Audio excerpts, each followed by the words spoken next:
Hey, what's up everyone?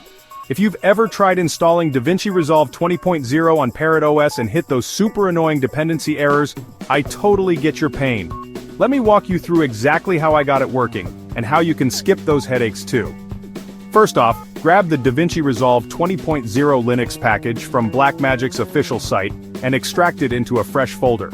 Open your terminal, cd into that folder, and try running the installer with sudo, but bam! I hit an error, missing or outdated system packages detected, listing stuff like libapper1, etc. Here's the weird part, Parrot OS said those were already installed, but with AT64 at the end. Even after trying to reinstall them, the installer kept complaining. The problem?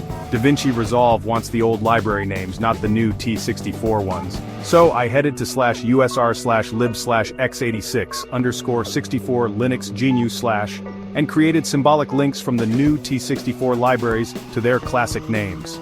If the link already existed, so no worries.